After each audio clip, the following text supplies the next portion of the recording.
Highways ఈరోజు మద్రాస్ పుట్టినరోజు అండి.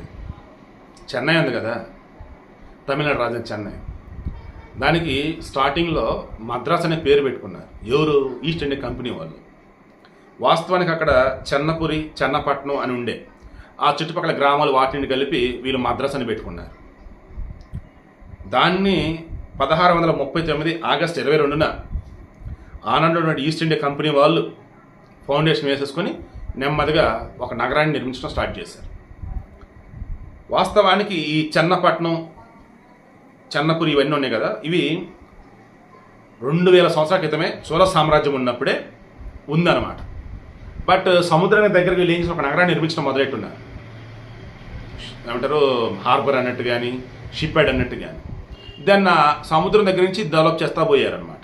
మధ్యలో గ్రామాలు ఇందు మొత్తం కలిపేసుకుంటా పోయారు. అప్పుడు మద్రాస్ మద్రాస్ మద్రాస్ అనుకున్నారు. అసలు ఏంటిది? చెన్నపట్నం కదా, సో చెన్నపురి కదా. అందుకని ఏం చేశారు, మరలా 1996 ఆగస్టులో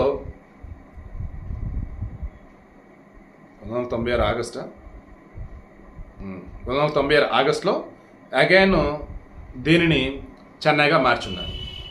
2004 నుంచి ఈ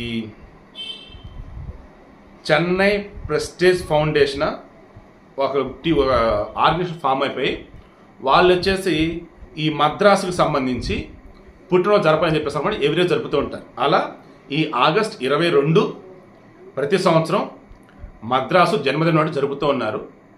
వాస్తవానికి ఈ మద్రాసు పక్కన చెన్నపట్నం, చెన్నపురి ఉంది కదా, ఇవన్నీ కూడా ఎలాగంటే అప్పుడు చంద్రగిరిని పరిపాలిస్తున్నటువంటి విజయనగర రాజు వెంకటరాయలు ఉన్నారు, వీర వెంకటరాయలు.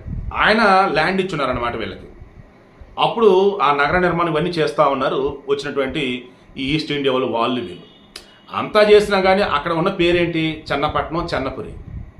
బట్ ఈ షిప్ యార్డ్ దగ్గర నుంచి మొత్తం ఇల్లు చేసుకుని వచ్చి ఆ గ్రామాలు కలుపుకొని, చెన్నపురిని కలుపుకొని, చెన్నపట్నం కలుపు మొత్తం ఏం చేశారు? మద్రాస్ మద్రాస్ మద్రాస్ అనుకుంటా పోయారు. మద్రాస్ కాదురా బాబు, ఇది చెన్నపట్నం, చెన్నపురి, సో చెన్నై అని మొత్తాన్ని ఫైనల్ చేసేసుకున్నారు. బట్ మద్రాస్ హైకోర్టు అలాగే ఉండిపోయింది, మద్రాస్ అన్న పేరు అలాగే ఉండిపోయింది. మద్రాస్ అన్నటువంటి జన్మదినం అన్నది కూడా కంటిన్యూ అవుతూనే ఉంది.